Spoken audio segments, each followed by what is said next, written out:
What's up, y'all? It's me, Rhonda. What's up, y'all?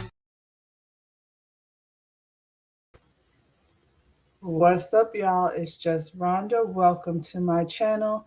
It's Thursday, y'all. We've made it to the end of the week, at least the end of the coffee talk week. You know, Fridays, y'all do whatever y'all do on Fridays to get through the morning. And I go to work on Fridays, like outside the home. So, yeah, like the video, subscribe to the channel. Let's get started. Today's banner: you can't heal in the same environment that made you sick. What's up, El Cid? Good morning. El Cid would like to encourage you to like, share, and subscribe. And I would like to encourage you to do the same. You know, run on in, ring that doorbell before you come in and, say hello and all the good things. Yeah, so do we try to heal in an environment that's made you sick? What does that look like? What does that environment look like that made you sick? Um, is it your workspace? Is it your home space? Is it, friendship space? What is the space? Have you ever experienced that? Um, have you ever been in a situation where you feel like you're going to be able to heal in a situation, that made you sick? I feel like I'm learning that at this big old age. Sometimes you feel like, you can stick it out, you can find a comfortable way for everyone to get along. And maybe that's not always the case. Maybe you just have to leave the environment, even if it's your home. You know what I'm saying? If your home life is something that's making you sick, and sometimes I feel like we don't realize it. I feel like sometimes we find ourselves in these situations where um, it's kind of like a sore back or a sore neck. You know what I'm saying? Sometimes as people, we tend to find ourselves in situations that we train ourselves to tolerate the pain. Um, you got a bad ankle and you walk on it and you twist it, you turn it, you rotate it, you try to make it better, but it's not really better. Good morning, high vibe. You're just like ignoring the pain and ignoring the problem. And sometimes, it feels like that, at your job. And maybe that's a signal that it's time to go when you walk in your job and you realize that physically it's making you sick. I remember I used to work at it was a institute. I was an educator. Um, it was corporate though, for a national beauty brand. And so I would sit at the door until the very last second. Like I would literally look at my clock until the very last second, and then I would walk in there. You know what I'm saying? And I knew like this can't work. This can't work. Like every day I come here, and when it gets to 8:29 or 7:59, whatever time I was supposed to be in the building, it just made me physically not want to be there. And then I worked at a different institute, and it had its share problems, but walking in the door was never an issue for me. I was always ready to walk in and deal with whatever the day had to do, to give me. You know what I'm saying? So we can't stay in spaces that's making us sick. At this age, I'm at a point where I'm not sticking around for very long. You know what I'm saying? I feel like I've stayed in situations far longer than I should have, and um, yeah, at this big old age, that's not going to be something that I'm going to be doing. So yeah, just know that if you're in an environment that's making you sick, you're not going to be able to heal that way. You've got to remove yourself from it, however, whatever that looks like. And and I realize if it's your job, that's a little bit harder, but it's definitely a sign. You spend way too much time at work. You spend way too much time at work to be miserable, the whole time you're there. There has to be something that you're doing, that gives you fulfillment in your life. Home life, work life, wherever you at life. I ran across this and I wanted to talk about it because I've talked about it, I think, before. Um, this was a poem that my daughter received. She did virtual school, so um, she did virtual school, and I'm very pro virtual school because, it worked for me as a parent. It worked for me because I was able to see exactly, what she was doing when she needed help. And if she didn't need help, that was fine because she was in like 11th grade. I believe this is an 11th grade thing. Um, so yeah, I hoarded it somewhere in my files and I found it. But even though she was doing virtual school, it's still the public school system. So this is why parents need to be involved. It was definitely sparked a great conversation between us. But if I just like let it ride, and if she was the kind of kid that didn't communicate with me, I never would have known. So I received a text from her, and she sent me this photo, and she was like, "Didn't see this coming." And so, yeah, let's go ahead and read. This was the poem that, was assigned to her in one of her classes. And so I'm going to go ahead and read it. This is called The Incident by County Cullen. Once riding in old Baltimore, heart filled, head filled with glee, I saw a Baltimorean keep looking straight at me. Now I was 8 and very small, and he was no white. He was not wit bigger. And he was not wit bigger. And so I smiled, but he poked out his tongue and called me nigger. I saw a whole of Baltimore from May until December. All of the things that happened there, that's all that I remember. Um, so had this been in her literature class, I feel like there would have been a conversation. I'm not sure that this teacher was, the right one to go over this, but we talked a little bit about how reading takes you places yesterday.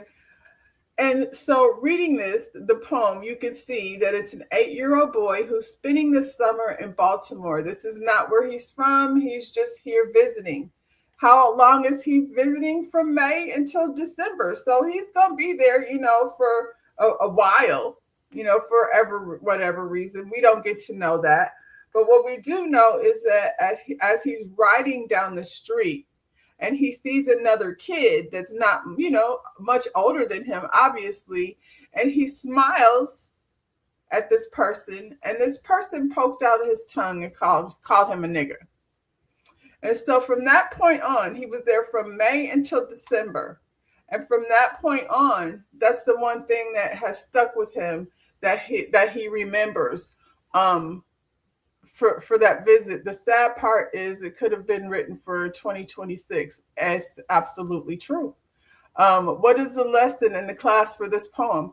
I'm so glad you asked that question, because I feel like as if this poem was presented in literature as it should have been, then this could have opened conversation. This could have been something that, parents and children can discuss, you know what I'm saying? Because when we're talking about history and the way this country goes, all the kids need to know how it was. The white kids need to know, the black kids need to know. We looked at this little girl yesterday staring at the black girl for whatever reason, just, 6 years old and so full of anger already. This kid here is 8 years old. Good morning, T.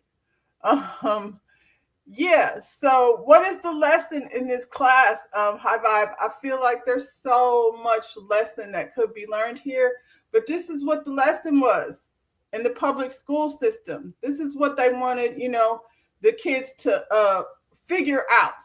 We're not going to have a discussion. We're going to have multiple choice questions, developing a theme of the incident.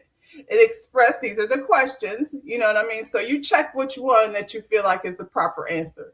It expresses the theme of the poem by creating vivid imagery. It adds to the tone of the poem by creating suspense. It reinforces the significance of a single word. It emphasizes the author's incident. So, I'm going to go with C. It reinforces the significance of a single word. However, what was the real lesson there? I'm like, so, like I said, it opened the door for me and my daughter to have conversation. But what if she didn't even point it out? Because she's reading her poem. This is grammar. This is not literature. She's reading this poem that she's supposed to figure out, what the significance is the word, and this developing a theme, for this poem in a sentence. No discussion had, no discussion anywhere, not within the classroom. So, just an opportunity for the public school system to throw the word nigga out there with no explanation. And what did the white kids, what was their response? Did they have conversations with their parents? I don't know. But yeah, when you talk about parents getting involved, this was, like I said, from her 11th grade, lesson. She's 20 years old now, and I've been holding on to this because I don't know why. Maybe because I needed to talk about it, and I'll probably talk about it again and again and again and again.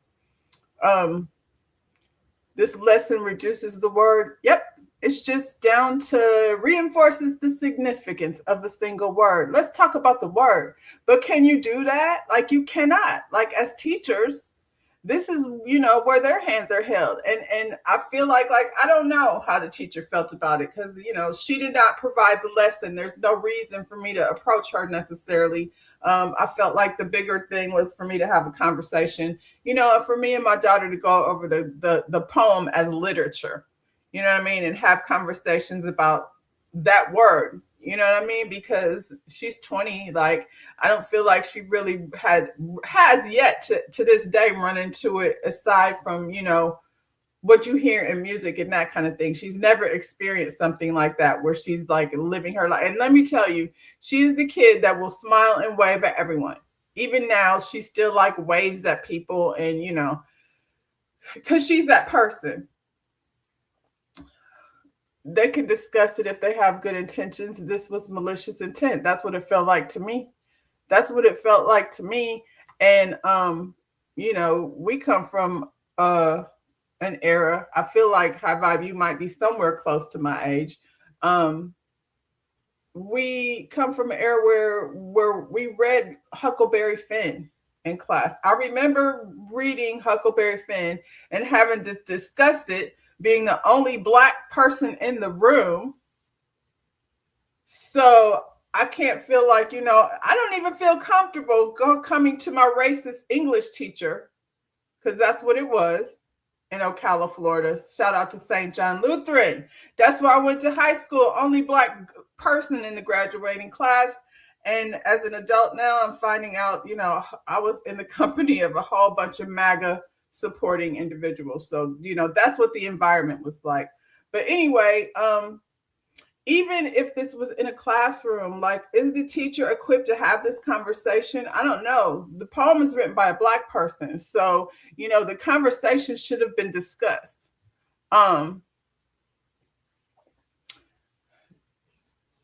Okay, so I'm just a tad bit older than you. So you were in that era where you had to go to where that book, Huckleberry Finn, you know what I'm saying, was something that we had to read in school. And I could tell you, being in that classroom, nobody was discussing, the subject matter necessarily, not from my perspective. Nobody was there to speak on behalf of me. And I had an English teacher who was quite racist, who did not want to allow me to speak. I mean, I even had to tell my mother. My mother even had to go up there and straighten that lady out. And let me tell you how much I enjoyed that. It didn't change much. She was a little more careful with how she handled me. But, it was still an understanding that she didn't like me. And so there's that. But yes, just, I guess my point in bringing this up is it's still so important. This was just a couple years ago, for us to communicate with our children so that they know. Like I said, this could have gone, she could have passed it on and answered the question and kept it moving. But she's like, hey, didn't expect to see this in the classroom with nobody here to explain, or discuss it. You didn't read it. We read To Killing Mockingbird. I didn't read that one, but the literature that was set up for us Um, it is what it is, but there was nobody, not in my space, to discuss things in a way that would make me understand, from my perspective. And so, thankfully, my mother was a participant in the come home, and we're going to spend an hour reading whatever it is together. We did a lot of that. And I did a lot of that with my daughter, especially just because, first of all, I was not baffled that she, knew how to read, because that's something that we do together. And then, but I mean, how does that happen? This is why, because parents are allowing the schools to be in complete control of whatever your kids are learning without conversation, and teachers are limited to what they can teach. This is not just virtual school lesson. Virtual school is public school. It's the same information that's being taught, to both the virtual school kids and the public school kids. So, if you're not having conversations with your kids and you're not knowing what they're reading, then they're not getting, they're not getting the full story. And they certainly shouldn't be out here now these days. You know what I'm saying? Without getting the full story. So yeah, let me do this.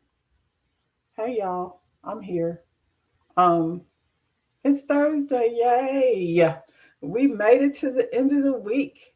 And are we celebrating? I don't know.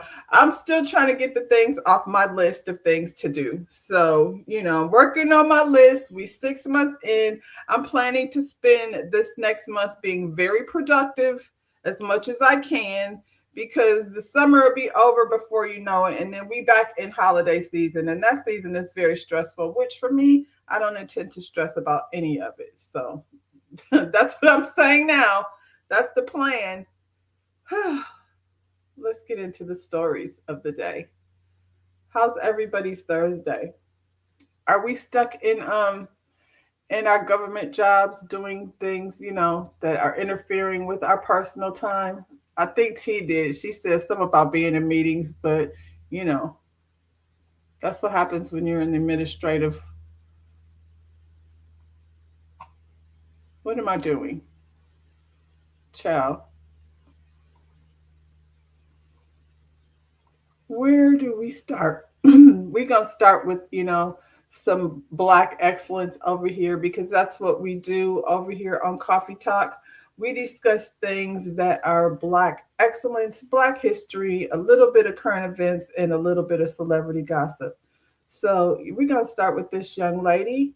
Um, I'm trying to get in the habit of looking for my phone, because I definitely can see much better. And then I'm not stumbling and bumbling over everything as I try, to read what some of these people, have put out here for us to discuss. So, yeah, at just 13 years old, Alina Anale, is it Anale or Annalie? Boy, why they do that to her? Alina Annalie McQuarter made history as the youngest Black student ever accepted into a U.S. medical school. Now 17, this brilliant young queen has already graduated high school, and at 12, woo, earned a master's degree, woo, and interned at NASA, found the brown STEM girl who inspired the girls of color, and continues blazing trails in medicine and science. Ooh, we need to, protect this child, because the powers that be. At just 13 years old, Annalie, Alina Annalie McQuarter made history as the youngest Black student ever accepted into a U.S. medical school. Now 17, this brilliant young queen has already graduated high school at 12, earned a master's degree, interned at NASA, founded the Brown STEM Girl to inspire other girls of color, and continue blazing trails in medicine and science. Well, why they put the whole entire article in the title? It is wonderful. And then, like, the STEM program, I would like to look into that a little bit more, even though my kids are grown, but I think that's definitely interesting. It's called the Brown STEM Girl. Let's see. let's see what I can find out real quick while we sitting here discussing this young lady, the brown STEM girl.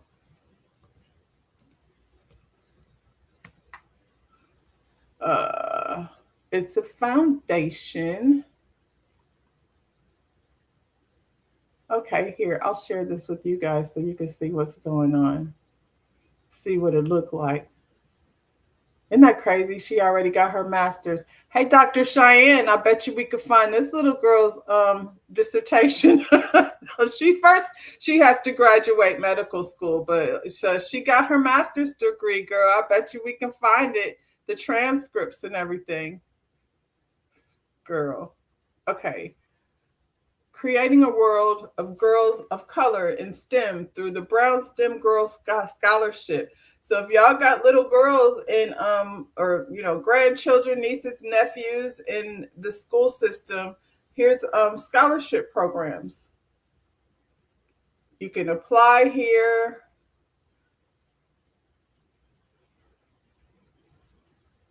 I get to these websites sometimes and I don't. Okay, so yeah, here's the application. You can donate. The story of Brown STEM Girl Scholars. Brown STEM Girl Scholars is a transformative education movement that started back in 2022. The Brown STEM Girl was created to provide an outlet for girls of color in STEM. We aim to engage, empower, and educate. It's our hope that girls are motivated to become all they desire to be in the world. With the launch of the Brown STEM Girl Scholarship Program, we are launching a long-term commitment to helping outstanding minority students with stellar educational record and passion for STEM-related career to realize their maximum potential. This prestigious scholarship program for girls of color is based on evidence that by removing the financial barriers to college, a dedicated scholarship can enable high potential minority students to excel in their coursework, graduate college, and continue their journey to make a difference in the world through STEM. I hope they don't come for them because it says brown. They're trying to erase everything that says brown or black. So they'll have some white kid come, apply for the scholarship just to throw the program off. In addition to funding, the Brown STEM Girl Scholarship will provide further support to scholars by engaging with them in their institution in a variety of ways to ensure they have access to ongoing resources and services they need as they navigate college life and transition into their STEM careers. So, yeah, this part I didn't know. You can adopt a scholar, you can donate. This is definitely a cause worth donating to. Adopt a scholar. And I guess that means, you pick a girl and you invest in her, fulfillment through this program. I love this. Dorm room makeover. They got a lot of stuff over here. So if y'all get a minute, go check it out. And, like I said, share it with someone, who has a scholar in their home. So shout out to that young lady already in medical school. Can't wait to see what, her future brings, especially in the medical industry where we're, suffering in terms of numbers, percentages. Here's another mom that did, what the hell she was supposed to do. Her daughter is approaching adulthood. And so she gifted her $48,000 for her birthday gift. It says, only a mother, not only a mother surprised her daughter on her birthday with a bank account containing over $48,000. The mother revealed that she had never touched a single cent of the child support payments sent by the girl's father over the years. Instead of using the money for daily expenses, she lived strictly off her own income and quietly invested the support checks into a high-yield savings account for the daughter's future. The moment shared on platforms like TikTok and Facebook sparked an emotional debate about financial sacrifice and parenting. While some praised the mother's incredible discipline and generational wealth mindset, others pointed out the child support is intended to improve a child's quality of life during their upbringing rather than serving as a distant inheritance. That sounds ridiculous. That sounds absolutely ridiculous. If this woman is financially able to take care of her household and put the money up for, the girl to inherit, why would that be considered, they're gonna look for a reason to make it an issue. That's absolutely crazy. I'm like, with $40,000, I think there should be stipulations. 48,000, almost 50,000. I think there should be stipulations. I think that her and her daughter should first off purchase some acres with that money. You think 48K is an improvement for a child's life in present day? Yeah, she can definitely, she saved it. She can make sure, like I said, invest in some acres. You know what I'm saying? If you want to build a house there, build a house there. But I think it's important for us to acquire land. A lot of times, like, you acquire the land and then later on, she can figure out what she wants to do with it as an adult. That's a down payment on a house and a nice little cushion for her to start, whether she decides to go to college or whatever it is she decides to do. But I think this is awesome. I don't understand how people would judge it, saying that it should be for her upbringing rather than serve as distant inheritance. Clearly, like I said, this lady is in a position to do her day to day. And yeah, wouldn't it be nice if all mothers were in that position? I feel like, we're not talking about somebody who's out here struggling to buy Pampers. And, clearly there was a father somewhere being required to pay child support, because a lot of women are out here raising kids with no input from nowhere.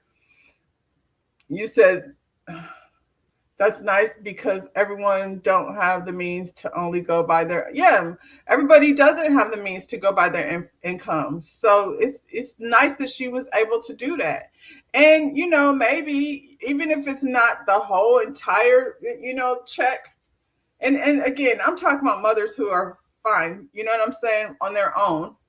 I was not on the receiving end of child support. So, if I had it, it definitely would have helped me pay them bills. But I would love to be in a position to, when my daughter, reaches the age of maturity and gets ready to go to college, I had, a good nest egg like that. You had a friend that used this child support money for a down payment on a house. If the kids are in the house, then I think that's what the money is supposed to be used for. Maybe she and the father agreed on that investment. I don't know. She's getting all the credit for it, so I don't know. It doesn't say anything about the father, except for he was paying child support, which is a lot more than what a lot of men are doing. Yeah, down payment on a house is used for, yes. I think, the men that are on that are paying child support, I think they feel like that's not what it's, you know what I'm saying? They feel like they're paying child support and they're like, she's used that money to buy a house. Yes, for your kid to live in. So yeah, that's what happened. She used it for a down payment on a house. And the fact that she was able to put it up means she was, in a position to financially sustain her lifestyle. You know what I'm saying? That's enough money. She was working, obviously, in order to have enough money to pay her bills and still take that money and put it up so that her kids will have a house. But, they be out here. I don't know what they think the money is supposed to be for. At the end of the day, it's if I go buy me some work shoes, it's because I need some damn shoes to, be comfortable to take care of these daggone kids. Pay the money. Don't worry about what I'm using it for. You said I'm in agreement for using it for the betterment of the child's life, house, transportation. Yes, all of that. That's what it's for. However, if this woman is in a position to handle all of that and put the money up, it's still, I think both ways are for the betterment of, the child's life, whether it be while they're in the house or as an investment afterwards. I feel like I said, a man that's paying child support will look at that like you're doing something for yourself. I'm not. I'm doing this for my family. Um, if her daughter's going to college, she won't have to have student loans. Right. And there, scholarships out here. If her daughter does well in school, then, there's scholarships out here that she doesn't have to pay for, her tuition for school. Tuitions are changing these days. I mean, school, the business of university is changing these days. We don't even know like what's considered a professional trade anymore. So there's that. Anyway, I love that. I love to hear it. Love to hear it. I read across this article, just a little Black history, something I did not know. Imitation of Life is one of my favorite movies. There's two of them. I've never seen the 1939 version. I've only seen the 1959 version or 54, whatever year it was. But I haven't seen the old version. But Hollywood wanted the perfect white star until they discovered the woman they desired was Black. Ironically, it was her job to play white passing. So, I mean, I guess maybe that's why they didn't know beforehand. But Hollywood looked at Freddie Washington and saw a problem it did not know how to control. In the 1930s, the film industry worshipped a very specific kind of beauty. Freddie had it all. Luminous green eyes, delicate features, pale skin, elegance, intelligence, and magnetic screen presence. She looked exactly like the woman's studios were turning into stars. But there was one thing Hollywood would not accept.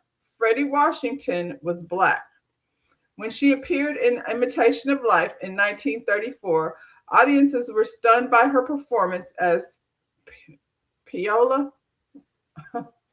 Anyway, a young Black woman trying to pass as white. The role was so convincing that many moviegoers assumed Universal had hired a white actress to play a Black woman.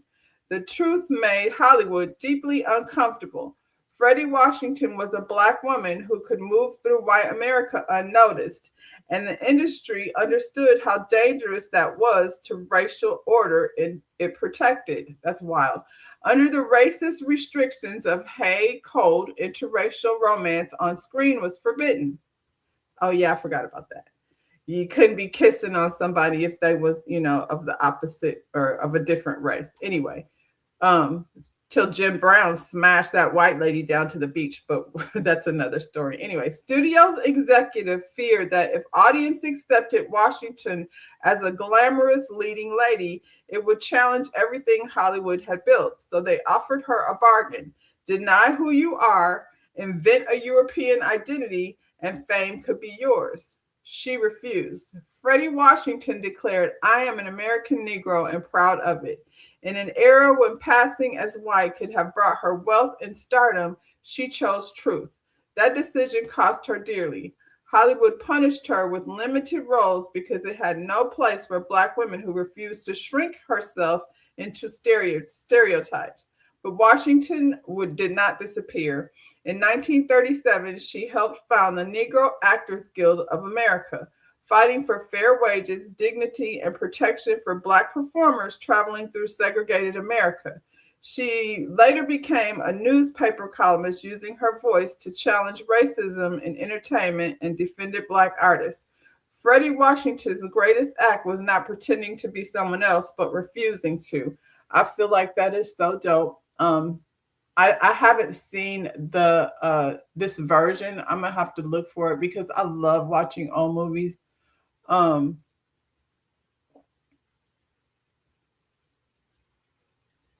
Y'all still talk about child support. What you say? I remember when your daughter's father walked into your house and said his child support paid for all of that. The delusion. The delusion. You said, I mean, her name alone, Freddie Washington, but she looks black here, and I think it's because you're black. I'm just being honest. I feel like when white people see people, she's got green eyes, they get all confused. Yeah, she just looks like a light-skinned black woman. Um, like I said, I haven't seen this version yet, but I want to see it because I love this movie. So I seen the version in 1959, and so this was the actress that played that role in 1959, and she was not black. So when they came back and did the role again, they hired someone who was of Mexican. She was of Latin descent. And so, probably, with Latin descent, you don't have a problem getting this person to say she's not black because she's not black. Um, yeah, I want to see that movie. I want to see that version of the movie. If you haven't seen Imitation of Life, um, it's such a good movie. It's such a good movie in terms of, you know, first of all, the fashion was so fashioning. Um, and yeah, the story was very important, I think, for that time. Because like you said, she looked black to you, but back then, in Hollywood, she wasn't even allowed to say she was black just because it was illegal for black actors to be kissing white actors. Carol Channing didn't tell anybody she was half black until she was in her 80s. And yeah, and she didn't look it either until you find out. And then you'd be like, look at her mouth. She do have like black features to some extent. Um, I think there's a lot of them out here white passing. Homeboy, what's his name? Oh, I can't think of his name now. He's a guitar player for Bon Jovi. I think he plays for Bon Jovi, and he came out like with the big curly hair was under the hat. But when you look at him, like when he was a kid, he was obviously black. I don't know. I don't have that challenge. Both of my parents are black. I don't know what it would feel like, you know what I'm saying, to appear in this world as a white woman. Maybe very confusing depending on how you're being raised. But shout out to Freddie for standing on business. She said she wasn't doing that. She wasn't about to let them tell her, they want you to like recreate who you actually are, come up with a European identity. How do you do that? They say Clark Gable was black too. Well, we know he was swinging for the other team, and that was not okay. Clark Gable, all of them Hollywood actors was gay back in the day. And so they had to get pretend relationships in order to, you know, not be considered gay, I suppose. They still doing that. Queen Latifah just now came out with her child. Um, I didn't even know she had a kid. So, and everybody knows that Dana's gay, but I guess for the sake of not coming across when she gets those roles that she's the love interest anyway. Somebody cutting that grass. I hope y'all can't hear that. Um, they tired of the AIs, y'all. Let me share the screen again. They are tired of the AIs. I guess they're gonna have to send them back and rethink the process of y'all lost your job during the whole AI takeover. You might have an opportunity to get it back because the people said this AI shit ain't working like how they thought it was going to. All these companies just jumped right in and now they jumping out. Microsoft, Uber, Starbucks, and Pizza Hut are all reportedly hitting pause on their AI automation plan. The reason? Rushing to replace systems with AI turned out to be incredibly expensive. Here's exactly what went wrong. Massive running costs that ruin profit margins. What is that? What is massive running cost? Is that how the data centers be sucking up the water and um, yeah, damaging the water, the drinking water for the people? AI systems completely clashing with daily operations. How does that? Did they think about this, or they just was like, "I'll take it"? unexpected tech disruptions slowing everything down. Like I said, when y'all are choosing majors in college, you might want to get on this AI, data systems degrees. Because for right now, because everything keeps changing, for right now they're not working. So it seems like somebody somewhere, can figure out these glitches. You say you remember her? She lived in Harlem. You're talking about the original, um, what's her name? Freddie Washington.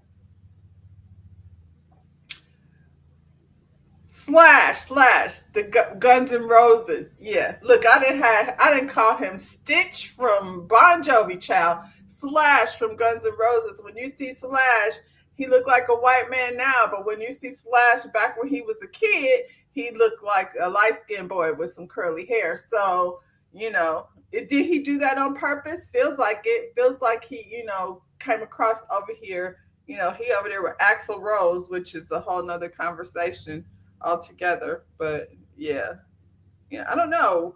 White passing is still a thing. You know what I mean? I will definitely admit, I mean, I'm not white passing, but I've said it before. I used to go to job interviews and straighten my hair and code switch because I knew that was going to work to my advantage. And so whatever they got, after, I came back in there with my curly hair and, my bamboo earrings, at least two pair. And they was like, oh, you changed your hair. That's dope. I feel like, Harlem used to have all of the folks down there. One of your nieces is white passing. One of my cousins is too. Um, yeah. One of my cousins is too. I heard, when I say I heard, the people over there, T told me, I'm going to go ahead and put it out there. T told me that people didn't even know she was black till her daddy showed up down to the wedding. So, yeah, I've got a white passing cousin. I mean, it is what it is. I don't fool with them too much because, because why? Clearly we don't cut from the same cloth. So even your relatives don't be cut from the same cloth sometimes. What else we got going on? Child, these people is out here trying to get us. They're trying to get us with the cooties. Two U.S. government scientists charged with trying to smuggle Mpox virus through Detroit Metro Airport. What is they doing in Detroit, and why are they on a commercial airline? Two scientists at a U.S. government lab have been charged with smuggling vials of deactivated Mpox virus into the United States from Africa and allegedly lying to investigators at Detroit Metro Airport, authorities announced Tuesday. A federal criminal complaint filed in Detroit names Vincent Munster, chief of the virus ecology section at Rocky Mountain Laboratories in Montana, and colleague Claude Quay.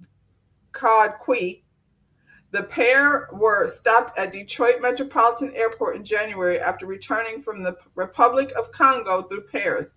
According to the FBI, Munster denied carrying biological materials, but testing later revealed that the two were transporting vials of deactivated Mpox without declaring them or obtaining a required authorization. Any deliberate effort to conceal and smuggle biological materials into the United States without proper authorization is a breach of public trust and could have placed the public at risk, says Marcus Skikes of the Department of Health and Human Services Office of Inspector General. Munster and Quay are expected to appear in federal court in Montana on Wednesday. The National Institute of Health, which oversees the lab, said it's cooperating with the investigation, but declined further comment due to the ongoing case. Federal investigators did not specify why the samples were being transported, though both men have extensive backgrounds in Mpox research. According to the complaint, Munster told customs officer that any necessary paperwork was on his laptop and said, I do this all the time. He does this all the time. Mpox, formerly known as monkeypox, why formerly, is a viral disease that commonly causes a rash and fever. Through severe cases Though severe cases can occur, most people recover fully. The virus was first identified in 1958 during an outbreak among lab monkeys. So this is what everybody was saying about this is what everybody was saying about um this hunter virus. Like the story don't sound right. Like these people were on a boat and just the way they handle it, and then they got people all worried that it's gonna be another pandemic, and what are we gonna do, and you know what I'm saying? And I feel like we still should keep our head on the swivel. Hell, they've been testing us in Florida already, in California with man-made mosquitoes. So definitely they don't tell the public what's going on. And now we got them traveling through commercial airlines with Mpox in a vial that they did not properly go through the proper channels to have transported.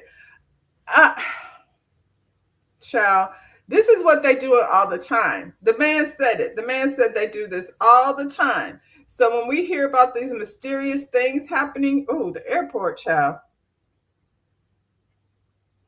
I'm not even sure that's the best way to escape no more. How are we getting out? Not through this airport, for goodness sakes.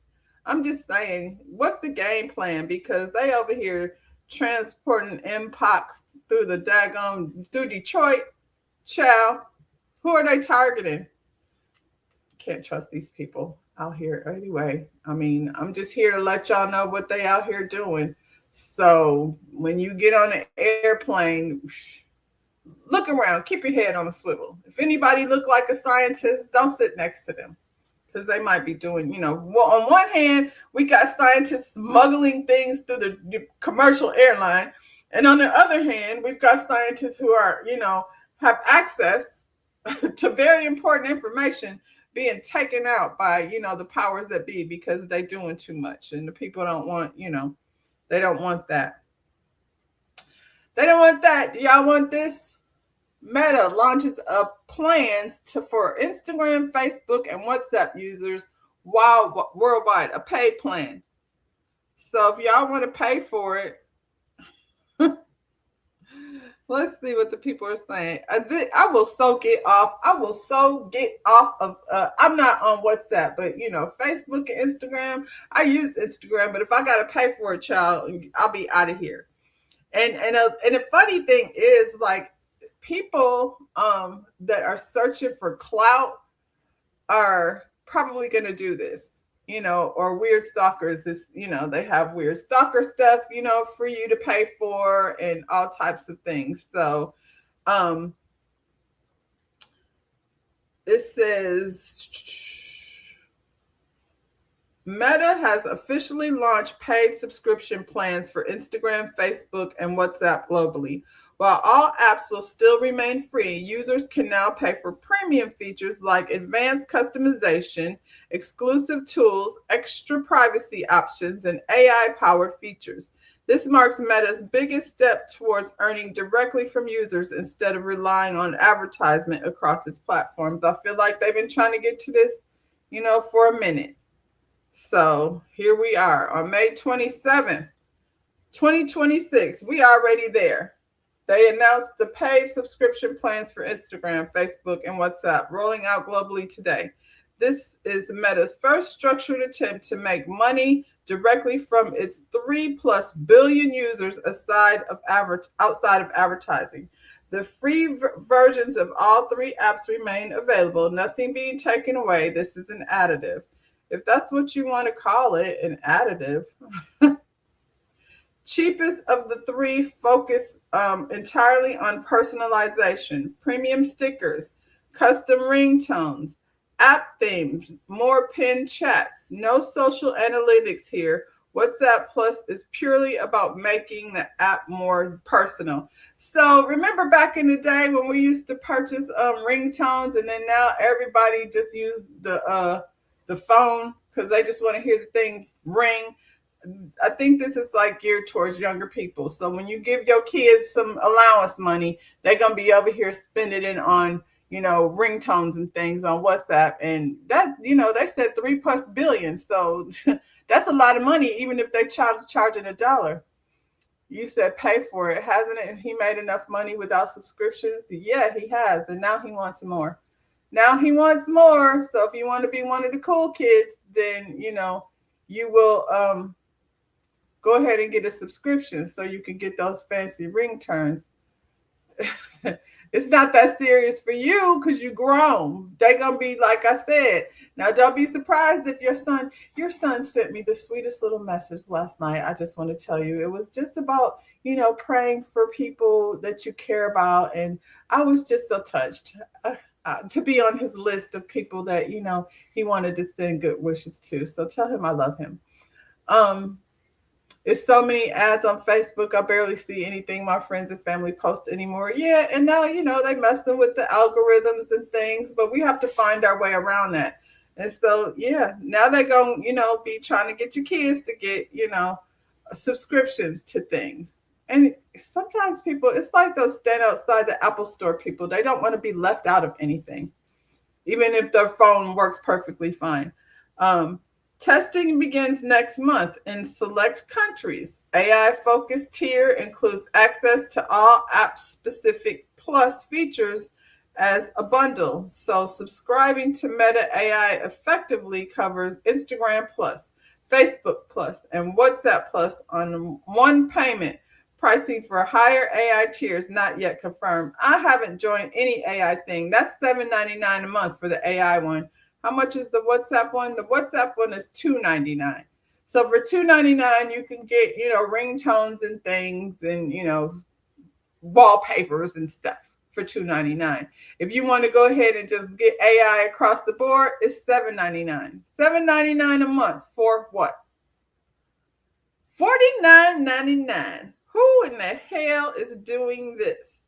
For $49.99, you get the top tier, everything essential plus, featuring in the Facebook feed, higher placement in Facebook and Instagram search results. Now you're paying to be, pushed forward in the algorithm. Links embedded directly in Instagram posts and reels, and access to human support. Oh, you get to talk to a person for $50 a month. Access to human support for Instagram and Facebook pages, something small businesses have complained about for years. And then Instagram has $3.99 a month. So how many people rewatch your story and why do I care if somebody gets all obsessed with looking at my story? You got 24 hours to do it. So if you need to look 174 times, then please do that. I don't care. I don't know how that would change my life for $3.99. Unlimited audience list for stories beyond just close friends.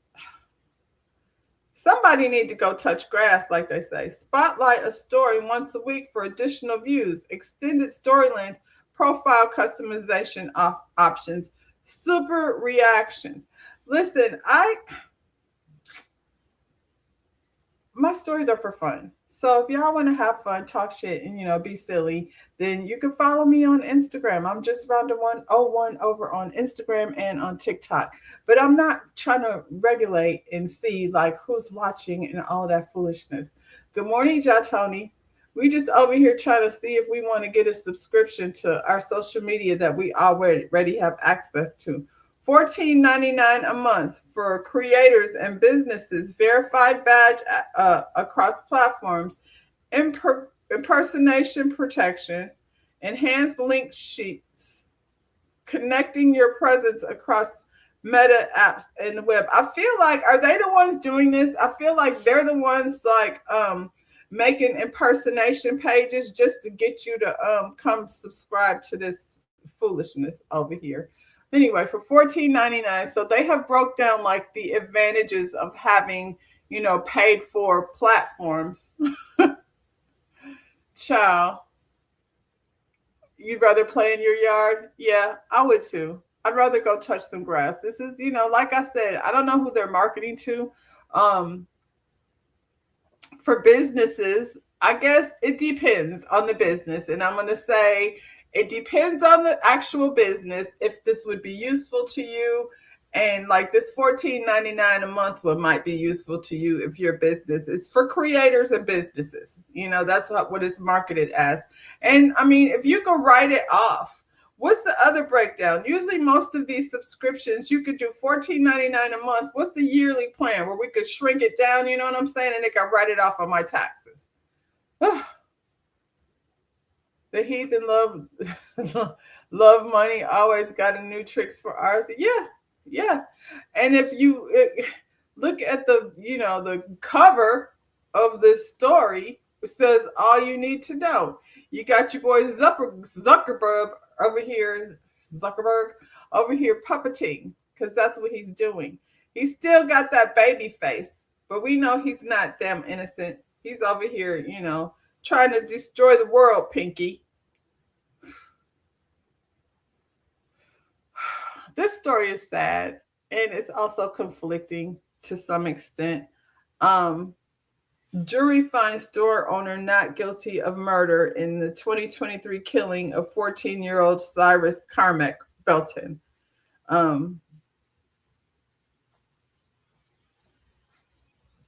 It says South Carolina store owner Rick Chow charged with murder for a fatal shooting of 14-year-old Cyrus Belton, allegedly believed Belton was stealing from the convenience store. I don't think somebody needs to be powed for stealing water. Anyway, back in 2023, Columbia, South Carolina convenience store owner Rick Chow was arrested and charged after fatally shooting 14-year-old Cyrus Carmack Belton after he accused him of shoplifting from the store. According to AP News on Monday, a South Carolina jury found Chow not guilty of the murder. Chow maintained that he acted to defend his son when he shot the teen in the back after chasing him from his convenience store. In the back, chasing him away. What was the point of the pow then? Prosecutors said Chow reacted after he wrongly thought that the teen had stolen 4 bottles of water from his store. However, a defense lawyer for Chow claimed that he fired at the teen to defend his son, alleging the teen pointed a pow at him. Did he? We don't know. Prosecutors reportedly acknowledged that the teen had a weapon. So he did have a weapon. But they say the weapon fell on the ground during the chase and that he never threatened anyone with it. Chow chased the teen for more than 130 yards from the store. That's far. You was running for a long time after this kid that you felt threatened by. It was argued that various witnesses testified that they didn't see anything in Carmack Belton's hands and didn't see him point a pow as he ran from the store. Todd Rutherford, an attorney and representative in the South Carolina legislature, stood with Carmack Belton's father while addressing reporters and said, "This makes us feel as if our children don't matter, and they do. This makes us feel like Cyrus' life didn't matter, and it did. I've been practicing law for almost 30 years. I've never seen anything like this. I don't understand it." Rutherford said Carmack Belton's family will pursue a civil lawsuit. I mean, this isn't a civil lawsuit definitely isn't gonna make it any better. Yes, the imagery is wild for Zuckerberg puppeteering. It's quite ominous. You said this is the third shooting someone and never prosecuted. I don't know if. I mean, when you say he ran 130 yards away from the store, he was aiming to get that kid, as far as I'm concerned. So, when you say what should the charges have been, I think, at the very least, like manslaughter. I feel like he shouldn't have walked away not receiving any type of punishment. So there's that. There's also the fact that why are these teenagers running around with these firearms? You know what I mean? And that's, we go back to the parenting. Oh, y'all, this is going fast. You said young bro didn't steal the water and didn't threaten anyone. Is gonna bum his country. JAH is gonna burn this country to the ground for this rank injustice. It's definitely injustice. Um, I'm wondering, like, what does that mean? He wrongly thought the boy was stealing.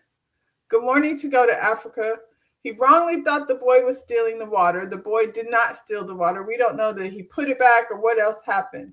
They always put the stories in black neighborhood, put the stores in black neighborhoods, and then threaten the people. Yeah, we talked about that the other day. You know how they are placed within urban neighborhoods. So you have these kids, and you know the type of kids that are in the neighborhoods that you have built your business in. So we have a 14-year-old boy walking around with a firearm. There's that, and that just recently happened here. Not the same thing. There was a young man, and this is like the Walmart where in my neighborhood where I go. So there was a young man and his friends. They were stealing from the store, and when they got caught, they took off running. One of the kids had a pow pow in his hand. So the officer on duty, the kid is no longer with us. The officer on duty definitely was doing too much. There was a lot of pow pow powing at this kid. However, he's running with a firearm in the middle of all of these people. And all I can say is, what if I'm standing there with my grandson or my granddaughter or one of my children? How am I going to feel if this kid snatches somebody? Because right now he's just trying to get away. So can we have the argument that, yes, the police officer definitely did too damn much? However, when you go to this kid, during the memorial, they were posting the pictures in the community page of, his mother then posted his football picture, and, they want to paint this picture of this kid. And then you go to his social media and there's all these pictures of this kid with firearms and drugs, alcohol, all this stuff with a 17-year-old kid. So as far as this boy here, I don't know. I feel like absolutely the police did too much. Another life of a Black child was taken. But at the same time, I feel like he's running around with a firearm. Now, I can't speak for this young man. I think this Rick child was looking to take somebody out. But when these kids are walking around in the neighborhood stores and stuff, like, is he a good boy walking around with this gun? I'm definitely don't agree. I think he was murdered. I think that this is a disgrace that this man is getting away with this. But I also feel like you said they don't shoot. Yeah, they don't. They don't shoot white kids. They don't. They're not even in those neighborhoods. So I'm just saying, like, from a parent's perspective, we already got to have this talk with our kids about how they view us in this world, and the whole nine. So the boy is walking around the neighborhood. A 14-year-old boy is walking around the neighborhood, with a firearm. The other day, these teens decided to take over Tampa.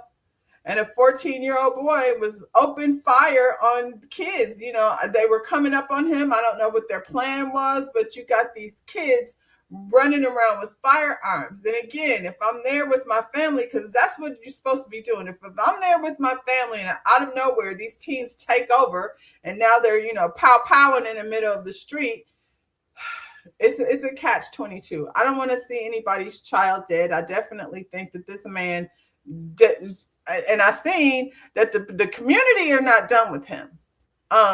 His convenience store is definitely like seems like what did my boys say over there on Power? The streets need a body. The streets might get their body because the community is not done.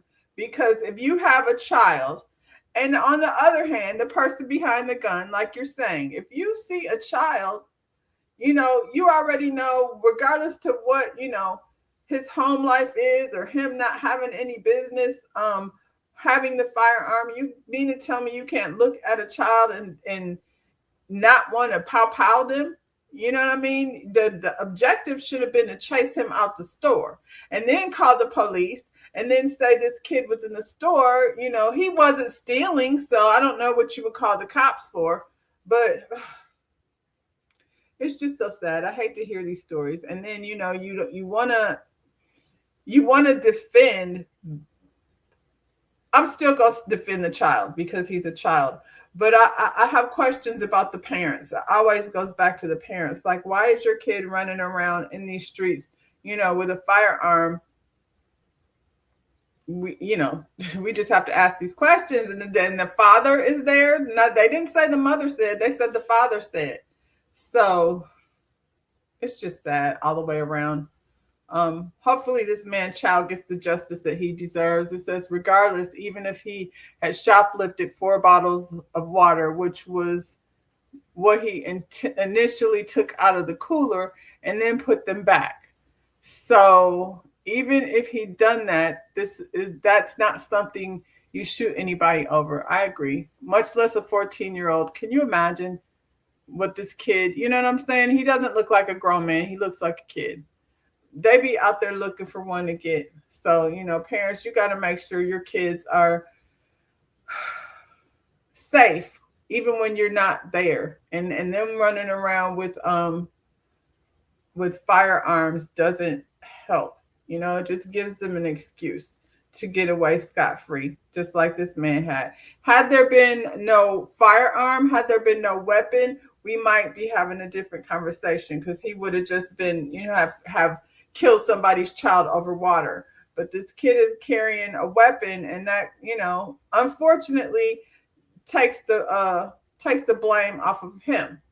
Not as far as real justice is concerned, but as far as the jury is concerned. And we got another one. I don't know if y'all know about this story. I heard about it. I'm not sure that we've talked about it, but this is a story of a young man who was apparently being harassed by other members of, I don't know if it's a football team or what. I don't know if it's a football team, but he had been being harassed, the black kid. And it ended up with the unaliving of his teammates. So a 12-person jury has officially been selected in Carmelo Anthony's murder trial, and no black jurors were chosen to serve on the panel. During jury selection, Anthony's defense objected after prosecutors struck 3 black female potential juries, arguing they were similarly situated to a white female juror who was not removed.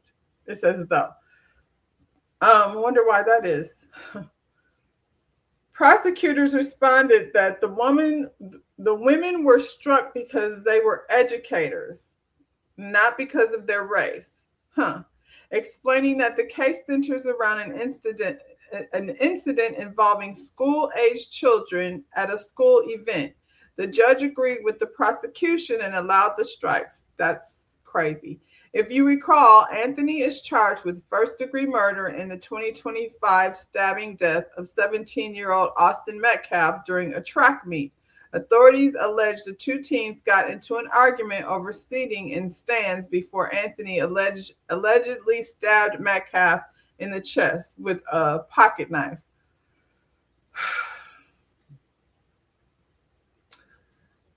I don't know. This is another controversial story. Let's listen to what they have. Key figure: within the last hour, a jury has been chosen to decide the closely watched murder trial of Carmelo Anthony. More than 500 people were on the list of potential jurors, but the jury will not include anyone who is black, despite this case being racially charged. Fox 4's Alex Boyer joining us now. Alex. Hey guys, good evening. That's right. And I can tell you that a court spokesperson confirmed that there are indeed no black jurors on this panel. And I can tell you that before this jury panel was seated, the defense objected to 3 black women being struck by the prosecution. Now, the prosecution contended that it was due to the fact that the women were educators, noting that this incident happened at a school function with young students. The defense then pointed out that those were three of those were 100% of the available black jurors in what's called the strike zone, adding that the state struck all 3. The judge went out and reviewed their questionnaires and came back and said that the defense's challenge to the 3 jurors being dismissed was denied. The judge said the court found that the state had non-racial means to strike the jurors. Now, background: Carmelo Anthony, 17 at the time, is accused of fatally stabbing 17-year-old Austin Metcalf last year at a Frisco ISD track meet. Anthony was reportedly sitting under a tent for a school that he did not attend. Witnesses say the two got into an argument and Anthony stabbed Metcalf in the chest. Metcalf died in his twin brother's arms. Police said that Anthony told them he acted in self-defense. Now, this case has become racially charged, fueled in large part by online speculation, rumors, and misinformation. On Wednesday, attorneys for both sides got an hour and 45 minutes to question the reduced poll of these potential jurors. They were questioned on their views on a variety of topics, including race, how they felt about serving on this case, and if they would hold it against the defendant if he chose not to testify on his own behalf. The defense also tried to gauge if the potential jurors would be uncomfortable giving Anthony a lower sentence if there is a guilty verdict. I talked to a jury consultant about the process so far. It's an excellent team on both sides.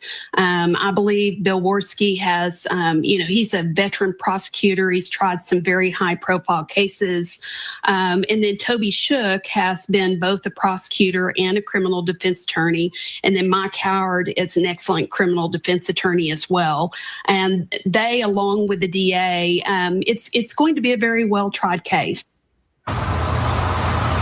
And I did speak with Allison Richardson before the jury was sat, so I did not have a chance to ask her about these late-breaking developments. Now, this high-profile case continues to draw supporters and spectators to the Collin County Courthouse. We saw another group of folks demonstrating at the entrance of the courthouse this afternoon. We expect that to continue throughout the trial, which the judge hopes to have wrapped up by the end of next week.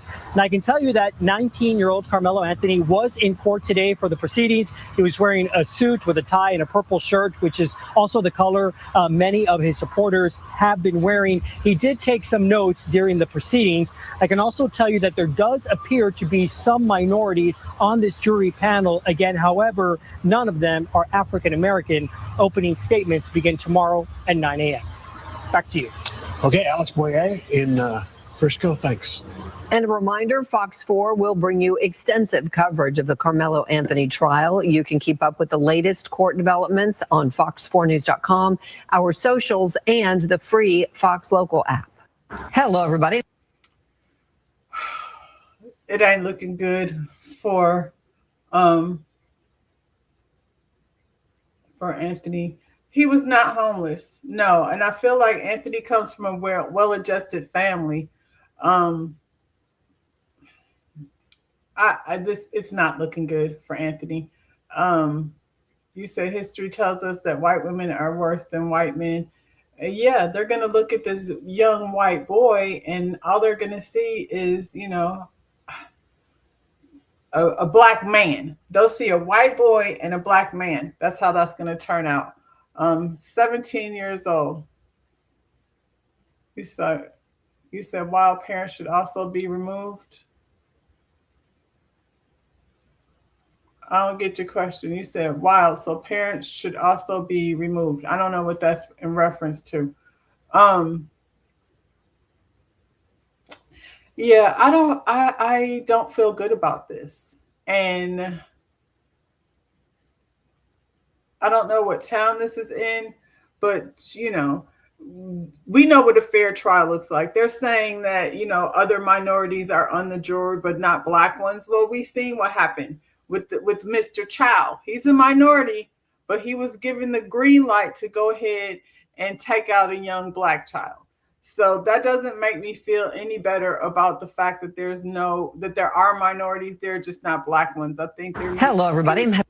I think there definitely needs to be people on the jury to represent him, because, the story is self-defense. And so, yeah, high vibe. He's not homeless, because I remember hearing when this story first started that the parents were being harassed so bad they had to move from their home or had to leave their home because, everybody in this town, we talk about track stars and things. So everybody in this town is against this young man. If they're removing parents from the jury, then parents should be removed too. Well, they're removing educators, teachers from the jury. Black people is really who they're removing from the jury. They're just not saying it. I feel like there's nobody that's going to be in this courtroom or in these jury deliberations to speak on his behalf. Nobody. They're going to all go in there and, like I said, see that this young man, the rumor is he was being harassed. So the story is that he did this in self-defense. So I'll be following it. I might actually come over here and talk to y'all about it, from time to time, just to update what's going on, because the trial is just starting. Yeah, other minorities. That's what the man said. Anyway, like I said, I'll be keeping an eye on this story because I've been following it since the beginning. And yeah, and it's just so sad. He's going to have some voices somewhere to speak up for him. Are you prepared to be disappointed? I am too, El Cid. I feel like it's not going to end well for him. No. He wasn't sleeping under the bleachers. It was a track meet, and he was in a tent that belonged to someone other than his team. Now, I don't know if this other boy was the rival team, but the other boy came over there and, a fight ensued with him trying to get out of, get this kid out of the tent. And when that happened, that's when he pulled out a pocket knife. But here we go again with these kids carrying weapons. And had he not been carrying that weapon, it would have just been a regular fight and not, ending in the death of. Because on the other hand, if I'm the parent of the boy who is no longer with us, I want to see him hang. If I'm the parent of the kid that died, I want to see the book thrown at this kid, because I don't care. Fighting is fighting, and a knife fight is something different. So when I look at it, I'm like, these are young people. At the end of the day, somebody lost their life, in a fight, and another kid lost it. He about to. I don't see things going in his favor. So, like I said, we'll be keeping an eye on this story to see how it all pans out. But I'm with El Cid. I don't have high hopes for him. I feel like his life gonna be taken away behind bars. You said he also knew the other kid under that tent as well. Yeah. Why a knife for the track meet? That's what I'm saying, high vibe. So many questions. There's a reason for him having the weapon.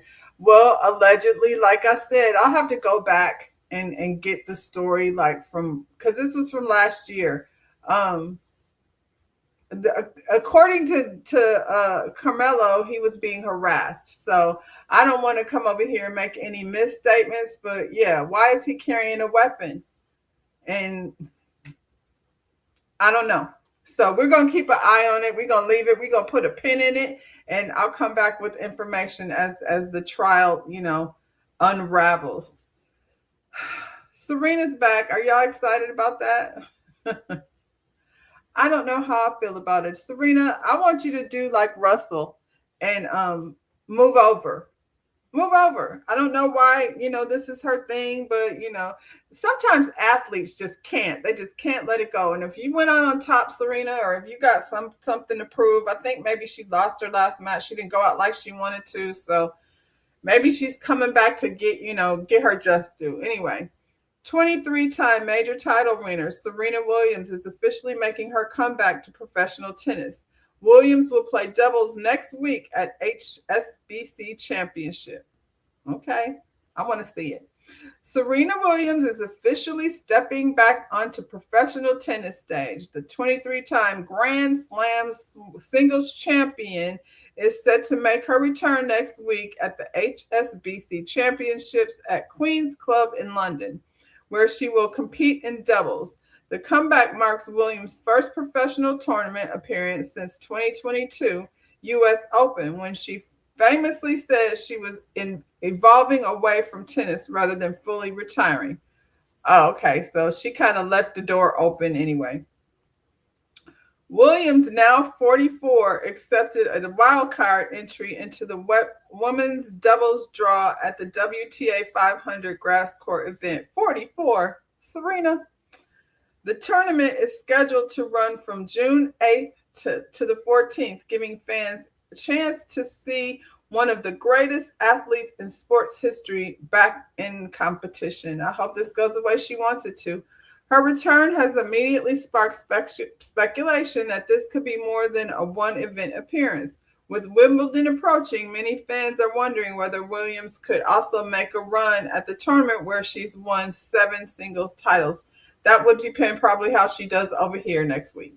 Williams' legacy already stands among the most dominant in tennis history. Along with her 23 major single titles, she has won 14 Grand Slam doubles titles and remains the only player to complete a career Golden Slam in both singles and doubles.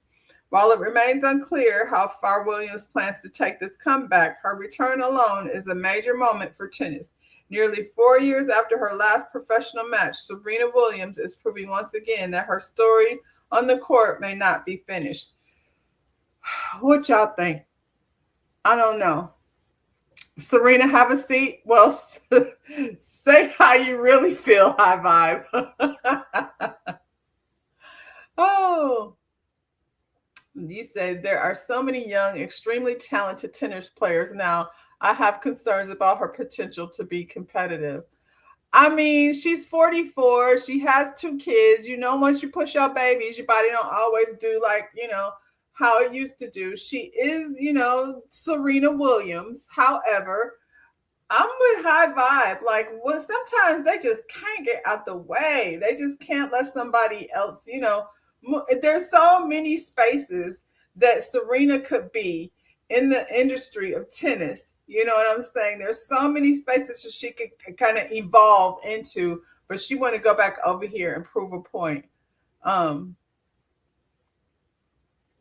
Halle Batiste, the new tennis player, it kind of interferes, I think, with our attention on the new tennis players, to be honest. It's kind of like, because tennis is already something, a sport that you don't see a lot of black girls doing. Naomi was over here having a black dinner down to the tennis court, and the people were not happy about that. But Naomi, whenever she feel like it, she's not really there. Like, her heart is not in it like it used to be, and she's a young girl. And I think it has less to do about tennis and then more to do about the politics and how she's treated over there. Why not become a coach, train some of these young girls? Well, that's what I think. Or, like I said, she can do the Russell Wilson and get over there and, behind the, in front of the camera. Because I think we would love to see Serena, and we would love to hear her take on what's going on. She was down there crip walking to the Super Bowl. She could crip walk herself down to somewhere other than the tennis court. I'm going to watch it, and I hope it goes the way she does, but I don't really want to see her at Wimbledon. I want her to evolve. She's like these housewives that be on there talking about, I'm the OG, and you damn near 60. Trying to be down to the bar with, the young girls grinding on each other and stuff. You said maybe she misses the spotlight. She doesn't have anything to prove. I say do it. I mean, obviously she gonna do it, but she should not be missing the spotlight. There's so many other opportunities for Serena to evolve, like I said, and be in the spotlight at the same time. She has so much more to offer. I was very proud to see Halle beat Sabalenka. I I feel like other tennis players always have names like that. Other, non-melanated tennis players. You said yes. Commentate, kick Christy Evers' ass off Pro TV. She definitely, there's a place for Serena. We want to get her a new stylist, though. Let's find her a stylist, get her some good foundation that don't make her look casket ready. You know what I'm saying? But I think there's bigger places we need her voice. We need her to talk about her experiences. You know what I'm saying? So that when we're watching these young girls come up in the tennis game, she could speak on some of the things that they're dealing with, like with racism as it relates to tennis.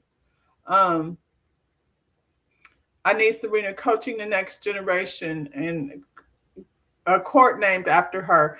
Again, her and Serena both, they should have a slew of tennis scholarships and things and training for, some of these kids that are not exposed to tennis. So Sabalenka is the number one player in the world. I haven't been paying attention, I ain't gonna lie. But I will be now. And it's not because of Serena. I just like to see the new kids coming up. So every now and then I check in and see what's going on. But I haven't been interested the way I was when Serena was in her prime. You don't know why Venus is still trying to play. She rarely wins. And she's the older sister, isn't she? If she's the older sister, we know her joints and things is creaking. I'm just, it is what it is. Serena Williams, she's the GOAT. We're going to give her that. But I want to see her move on and do something else. I'm not really excited to see her come back to tennis, but, I'll be watching, because she's a joy to watch. But I think it's time for the next up. Andy Cohen cuts down personal communication with Bravo stars, supposedly paranoid about potential leaks amid a lawsuit. Oh, now he don't want to talk to him. Receipts, proof, timeline, and screenshots are all things Andy Cohen doesn't want floating around about him.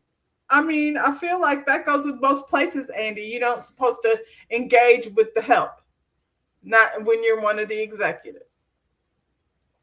A new insider report claims that the Real Housewives executive and Watch What Happens Live host has cracked down on his personal communication with the stars of his beloved Bravo franchise. Supposedly, he's become paranoid about potential leaks and that he's making sure that he doesn't fall victim to one. He should.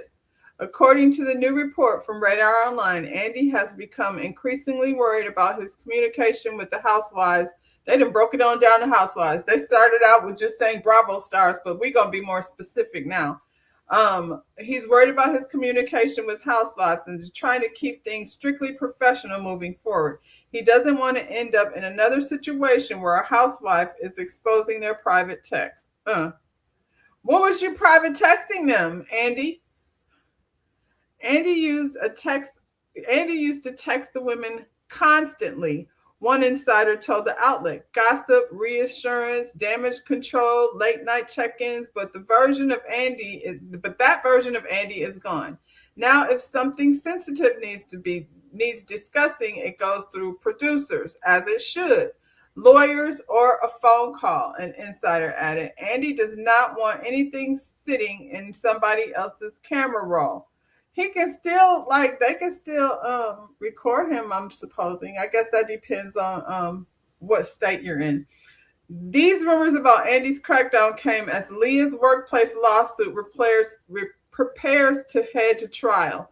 A judge has already determined that the case will play out in a public hearing, and it sounds like Andy is quietly working behind the scenes to make sure he doesn't end up in a situation again.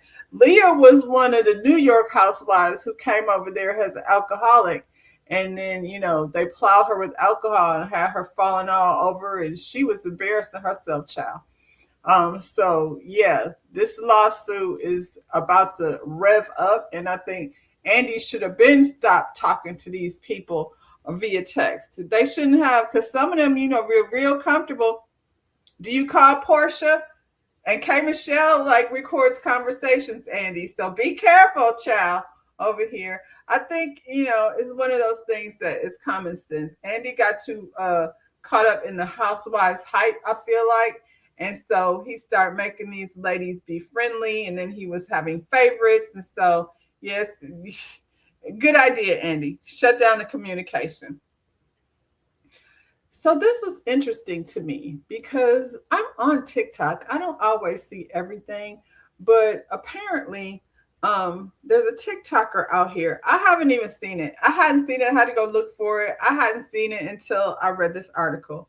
So a social media debate is heating up after the creator behind the viral Lil' Kim Not Tonight challenge called out rap icon for not acknowledging his role in helping her song trend online. What the creator, who goes by Crone, I can't even say his name, Crone something, Levert. You don't even want us to be able to say your name. Maybe that's why she didn't mention you, because she can't say your name, young man.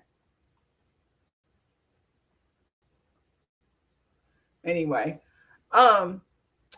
he shared several posts expressing frustration after Lil' Kim recently appeared on television discussing the challenge and the renewed popularity of the track. According to him, the trend has gone global, with people from multiple countries, celebrities, and thousands of social media users participating in the dance and lip-syncing challenge. In one post, he claimed Lil' Kim let him down by not giving him credit for helping bring the new attention to the song. He also argued that many people may not fully understand just how widespread the trend became. I didn't know nothing about it. And I see all the TikTok dances. Despite his disappointment, it does not appear that Lil' Kim has publicly responded to the criticism or cares to, despite thousands of comments asking her to do so. First of all, you don't even know where these trends come from. Sometimes they just pop up. Lil' Kim is a woman of a particular age. So I'm guessing she probably looked at it and thought it was cute because it was her song. I'm going to play it. I'll probably be clicking off and on because of the music in the background. But this is Lil' Kim talking about it. Almost all my songs go viral. I don't know what it is. It's a blessing, like I said, but the Jump Off has gone viral. Quiet Storm, the TikTok's dance. all over it. Exactly. Little TikTok is now called. They're all over it. So now, Not Tonight is going viral. So. Hey. So they're going to come and show us the thing? Yeah, my gang's here. Come on, gang. Let's go. Come on, Kyla, she's the TikTok teacher. Okay. Okay. All right. All right, So let's we're gonna let's get up and do some. Yeah, this I'm is gonna not come in gonna the be middle. good. You guys Okay, stay up Mum and there. Dad dancing in the back. You can do this. Yeah, let's go. Come on, Tay. Come on, Tay. Not gonna be good. Yeah, right? You can just wiggle. I'm going to wiggle. Yeah, wiggle. Come on now. I got my own biz. I got my own ends. Immediate friends. I'm going to just turn the music off, like I said. Because,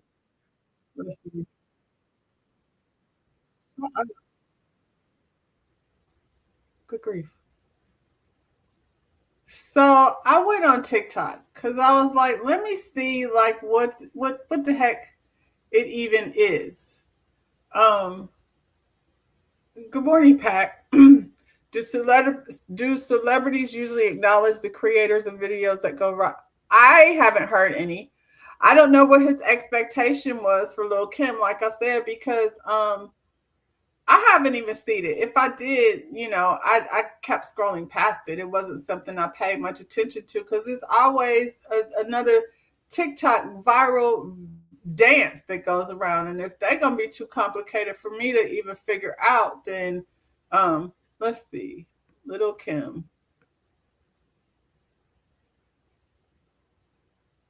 Lil' Kim challenge.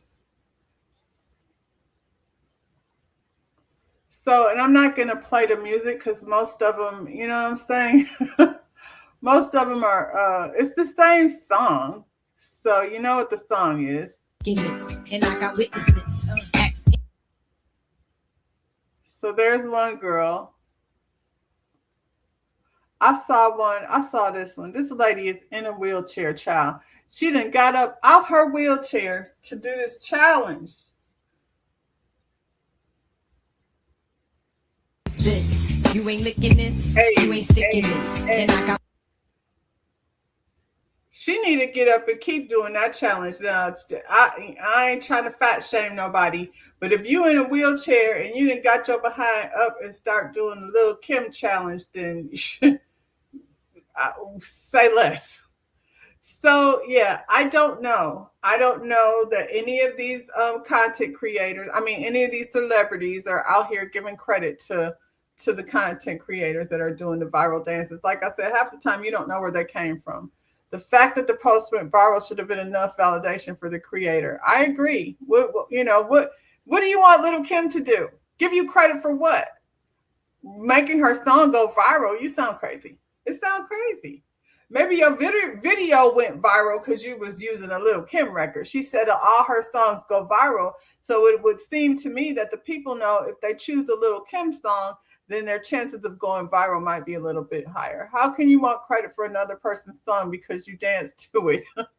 Child, we living in an era of influencers and people that don't do shit, but want credit for shit, clearly. So I don't know what this man's name is because I can't pronounce it. And I don't feel like giving any more effort than I have, to this story. But, don't leave Lil' Kim and be glad she over here talking about the daggone thing over here so people can go, I didn't see him. I see everybody but him. This is his version of the dance. So that's him doing the dance. If I would have seen that, I would have scrolled past it. So, if he wants credit for looking a fool, then, I got my own ends. Immediate moral of the story. Child, I don't even want to learn that dance. I don't like it. So there's that. They doing too daggone much. We had a conversation the other day. The song is viral because of her, not him. That's what I said. High Vibe. He's, she said all her songs go viral. So maybe he should take that post down and thank Lil' Kim for giving him the inspiration to go over here and do whatever the hell that seizure was he was doing. I ain't gonna call it dancing. Imagine you go out and this man asks you to dance, and then that's what he start doing. I'm gonna back myself away. I'm not comfortable anymore. I don't know what that is, but it ain't dancing. We had a discussion about gentle parenting, so I'm trying to figure out, is this gentle parenting or not? We got Blueface over here in the car with his little girl that be, reckless with her mouth. You stop cursing right now.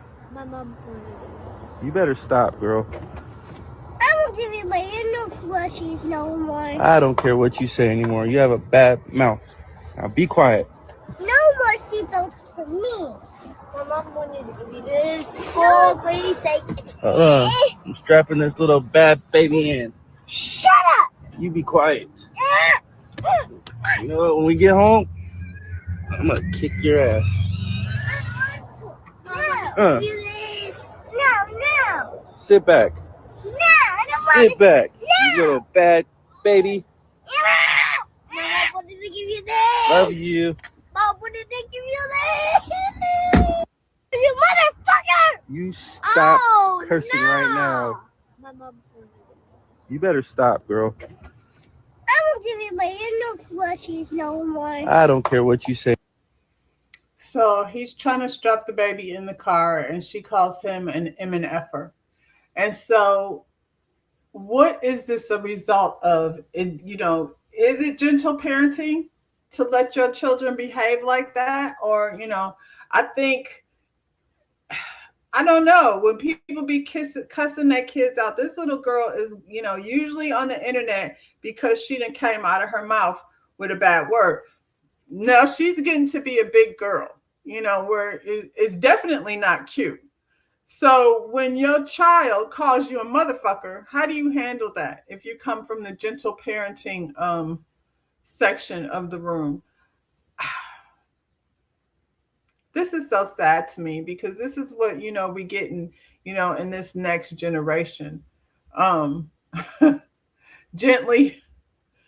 I mean, he said a cuss word to her, when I get you home, I'm gonna beat your ass, or whatever it is he said to her. But this little girl gets, like I said, every time she pops up online, somebody's recording it. You can hear the little boy, which is, one of his kids, because he got kids everywhere. So one of the kids, I'm guessing, is recording. This man has plenty of children with various different baby mamas.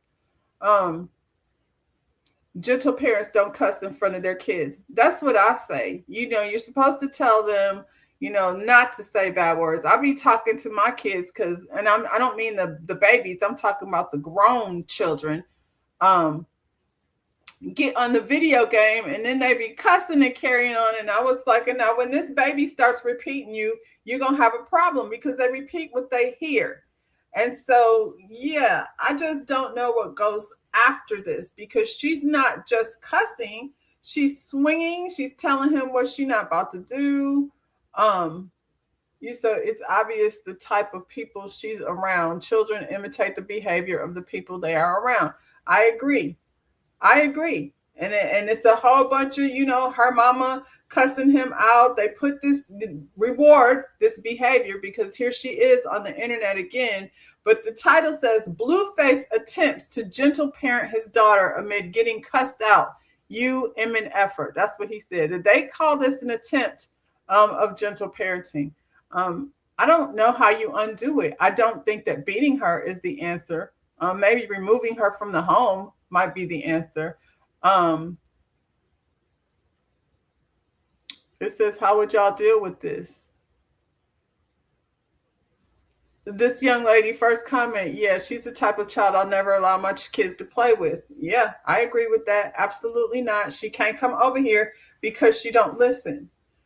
Perhaps a switch of country tree, a belt, and I don't think that's the answer, though. I feel like a belt only gonna make it worse. She already over here swinging. You said, I don't gentle parent. That's y'all. I graduated into a gentle parent. I don't think gentle parenting means not discipline. Clearly, this girl has no discipline, so I don't know what that means, and I don't feel like beating her is going to change make it better.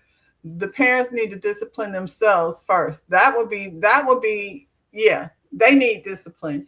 They need discipline. They need somebody to step in and help counsel. Dr. Cheyenne, can you go over here? This looks like your people.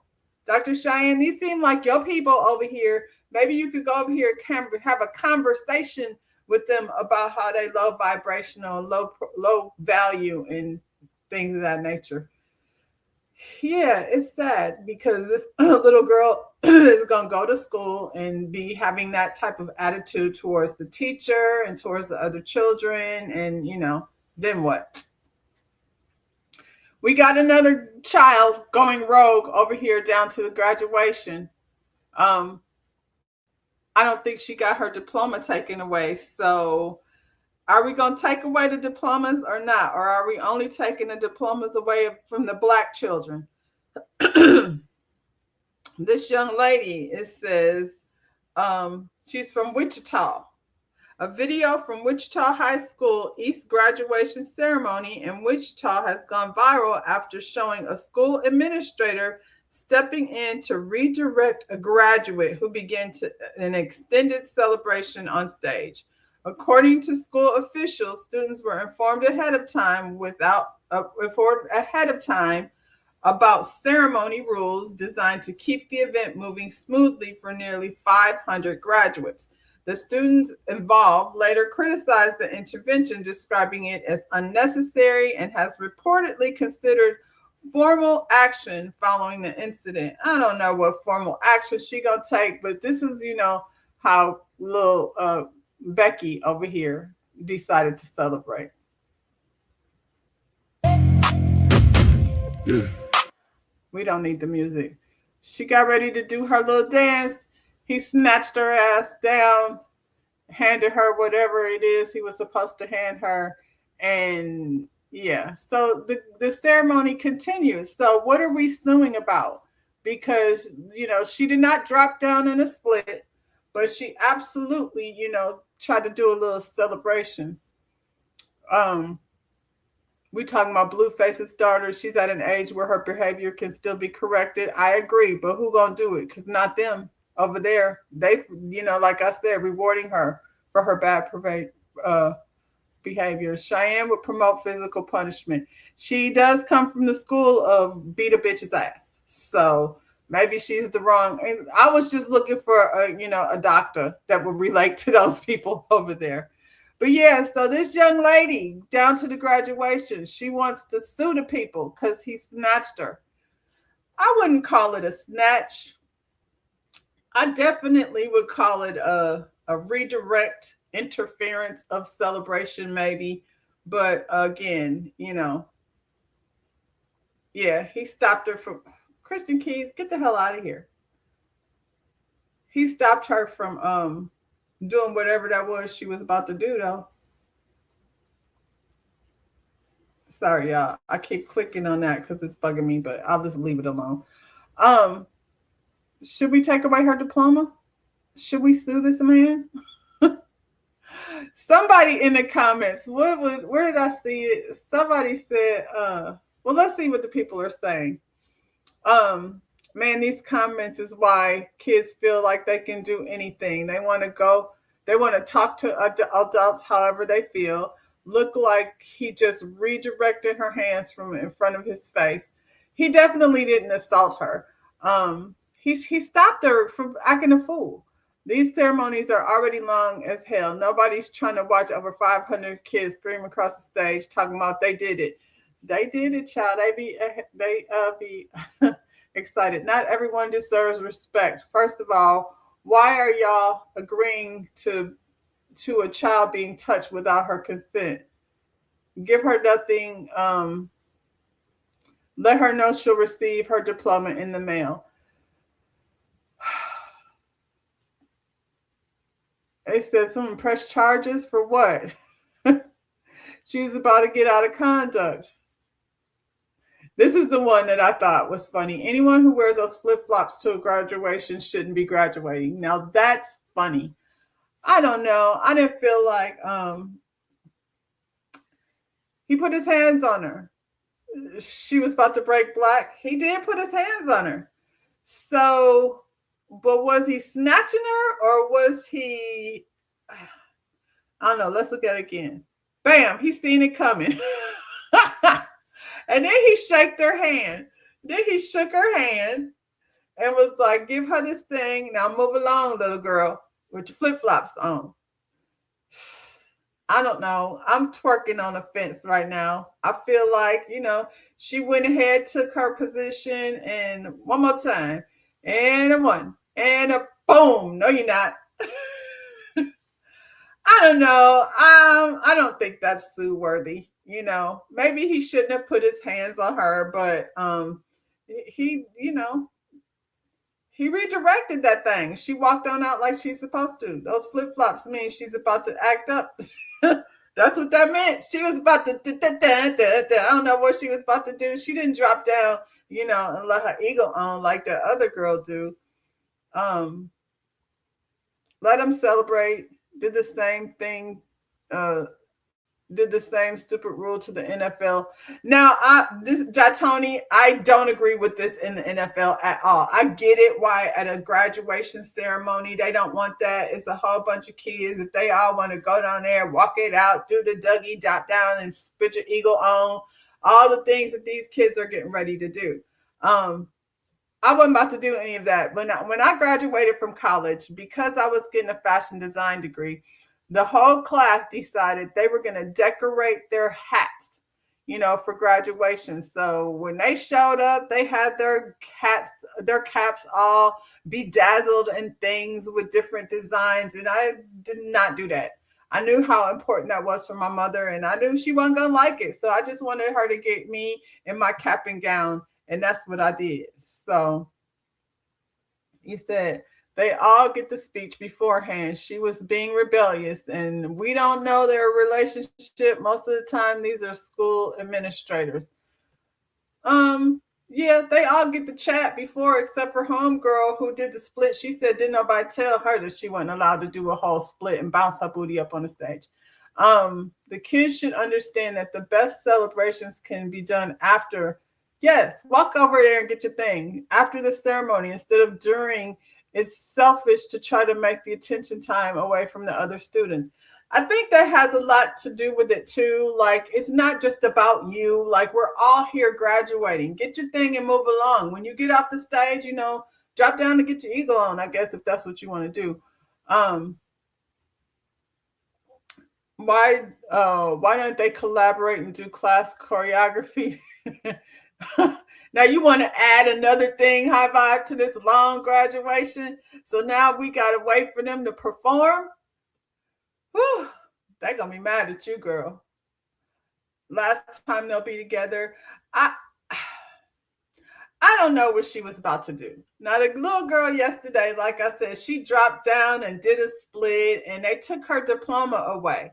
This little girl got snatched.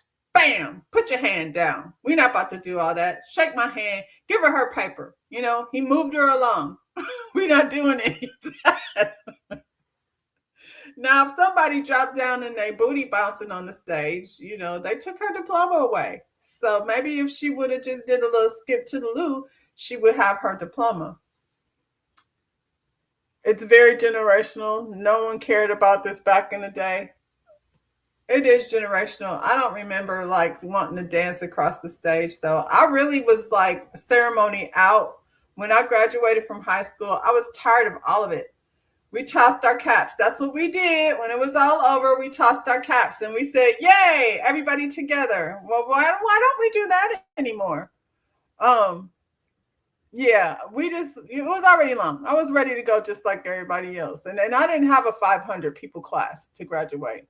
It was an issue 29 years ago when you graduated. Ooh, girl. So they've been fighting this fight for 29 years. Y'all was down to the graduation ceremony trying to bounce up on your booty and things.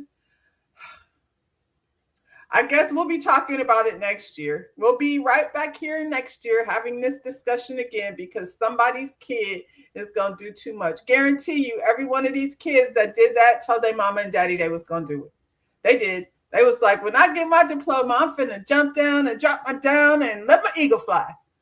I agree with you about celebrating in sports. They're there to perform. What should they try to make a mandate when they can reasonably do it? I like the end zone celebrations. Now, we're not talking about graduation, but when I get down in the end zone, when I get that touchdown, I want to see the celebration. So I think that sucks that they're taking it away. I don't even understand why that's a thing, why we can't celebrate down in the end zone. This ain't high school graduation. This is something different. Sports are different and the fans enjoy the celebration. That's what I said, T. Next year is 40 for me. Oh, your high school graduation. I mean, yeah, I didn't go to mine, child, because I just told y'all them MAGA crackers was down there trying to get me to pay $125 to go to their little party. And I was like, I don't think so. Anyway, we at the end of the lunch hour. And so you know what we're going to do before we leave? It's shot o'clock. It's shot o'clock. So if you want to get some free shots, I would say run on down to Costco because that's what this lady did. She, of course, it's Florida. Florida woman was arrested after allegedly posing at a Costco employee and turning the sample station into an unofficial happy hour. She brought her own liquor to share with y'all. I wished I would have known about this day. Police say 32-year-old Brianna Keller walked into a Tampa Costco wearing a red polo, black pants, and a homemade name tag that read Crystal Beverage Team. She then reportedly spent nearly an hour handing out tequila shots in a tiny ketchup cups near the aisle. This is hilarious. I'm sorry. Witnesses said she paired liquor with frozen appetizers, told the shoppers it was basically a tasting event, and even suggested the store should introduce bottomless sample Fridays. The stunt drew a crowd as customers cheered and joined in chants and treated the aisle like a weekend party. I'm sorry. The situation reportedly came to an end when a management Do I have a boo when the management intervened and officers escorted her out of the store? Before leaving, she allegedly shouted, "Who's ready for round 2?" She was probably down to her graduation acting a fool. Oh, you never been to your Costco? Y'all should check out the Costco, but apparently this is only going down in Tampa.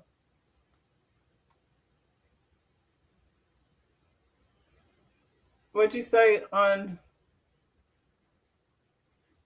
Oh, you never been to your Costco. Child, you got to get down to the Costco because the lady, oh, you've never been to your reunion. I've never been to mine either, have I? Because I knew who was going to be there.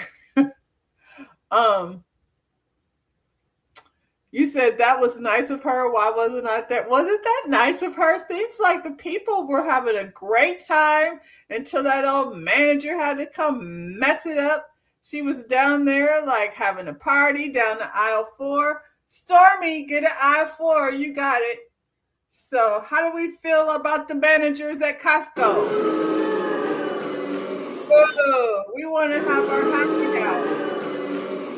Yeah, we want to have our happy hour at Costco. We don't want... Bring the lady back. Where did she go? Where's the tequila lady?